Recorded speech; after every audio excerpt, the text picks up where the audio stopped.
Looks like I've got some friends over there. Last year, 43.7% of UK students admitted to Oxford came from fee-paying schools, even though only about 7% of children in general are privately educated. More than 4 times as many places went to applicants from London and the South East than to Yorkshire and the Humber, despite Yorkshire's population only being 25% smaller.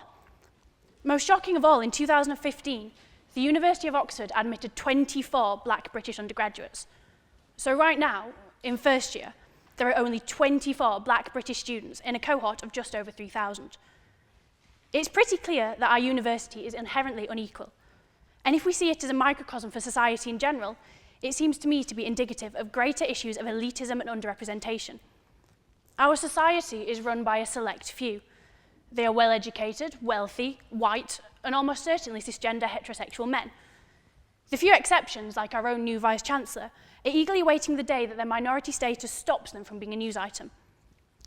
Our society will continue to be the haven of the privileged unless we take bold steps to counteract inequality.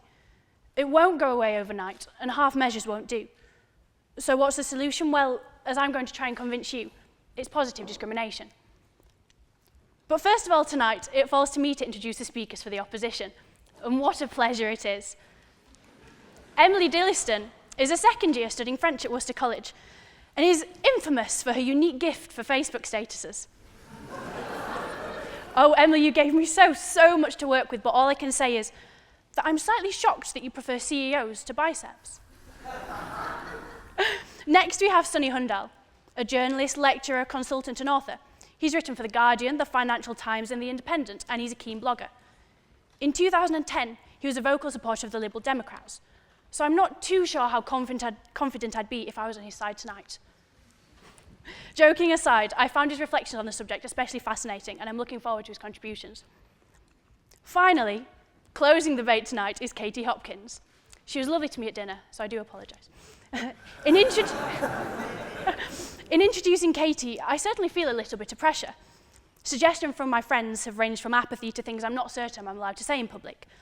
I just really do hope that she's not too offended by my state school northern, named after a character from Dirty Dancing presence. She pulled out of The Apprentice in 2007, and she lost Celebrity Big Brother last year. She also lost 3 stone as a social experiment, which is supposed to mean that overweight people are lazy. It seems she's rather good at losing, and I sincerely hope that this remains the case tonight.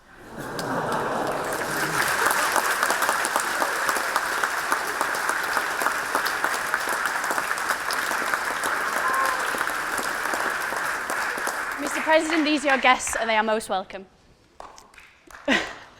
I'd like to begin by thinking about what positive discrimination is and what positive discrimination isn't.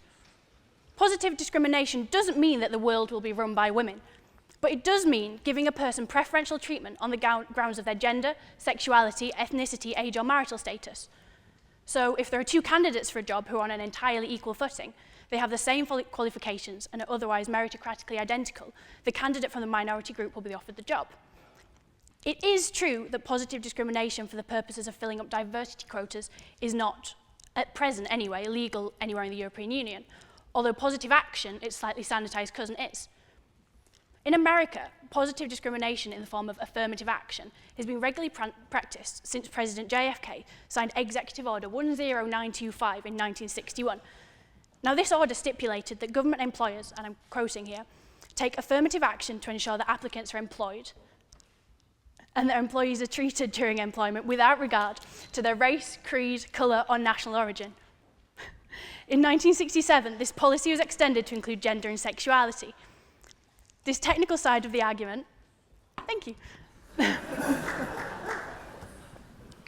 This technical side of the argument is incredibly fascinating, and I'm sure that it will be discussed later tonight, but it's not what I want to focus on right now. For me, the beauty of positive discrimination is that it's a self-fulfilling prophecy and has the potential to be an effective solution to inequality. So let's say you're a teenage girl from an inner-city state school, and you're from an ethnic minority background. You don't come from a family of graduates, but you do know that you want to go to university and that you're getting pretty good grades at school. You apply to Oxford because you're brave, confident, and just sort of think, well, why not?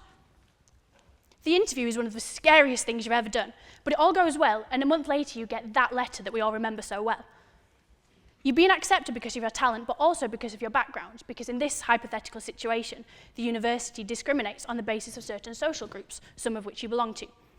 Now, my opponents will probably say that this would make students like you feel undervalued, as though you're only there to fill a quota. But I disagree. You'll always thrive in your university experience if you feel that you belong. And what better way to make you truly belong than being surrounded by other people just like you?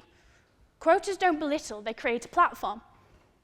The socio-economic makeup of your year group is more representative of society at large. You'll certainly still be in the minority in Oxford, but the minority won't be as pronounced. The system will be fundamentally fairer. So what's all this got to do with self-fulfilling prophecies? Well, on one hand, you're now a role model from other people to the same background as you. Others will be able to see that it is possible for people like us to enter into spaces that were previously felt off limits and be encouraged to try it for themselves. After university, you'll be part of a new, highly skilled elite who will go on to enact positive change and innovation in a variety of fields, and that reflect the incredible diversity of our society that will no longer be just a haven for those wealthy white men that I mentioned earlier. Essentially, positive discrimination is the catalyst for significant and long-lasting change to our currently unacceptably unequal society. Positive discrimination is the best method for this, since best is the term required by the motion after all, because it doesn't need to last forever. A generation or so of policies of positive discrimination will create a culture in which no one need ever feel like they can't do something just because they're black, transgender, or not that well off. We can already see examples of this if we look to Oxford's former women's colleges, like my very own Somerville. As a space specifically designed for women to excel without necessarily conforming to the same religious and cultural expectations of the rest of the university, Somerville has produced some inspirational women. Although the same can't quite be said for the men.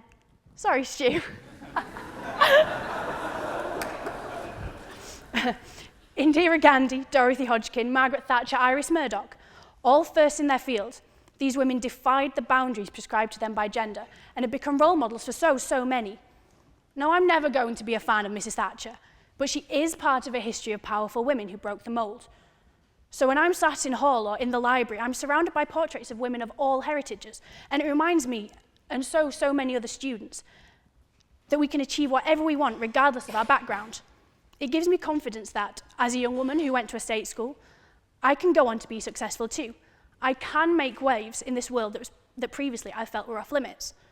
A policy of positive discrimination, because after all, that's what the former women's colleges did, creates aspirational figures and breaks down barriers so that eventually the policy no longer needs to be in place. Somerville may no longer be a single-sex college, but it is continued in the spirit of ensuring gender parity and remains an example of how positive discrimination does work. So, I hope tonight to have shown three things. Firstly, that our society is fundamentally and shockingly unequal, and that something ought to be done, and it ought to be done now.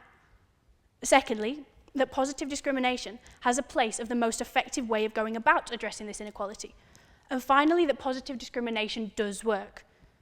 My opponents may accuse me of being dangerously naive or overly optimistic, but I hope to have shown you all that positive discrimination is the best solution to an unequal society.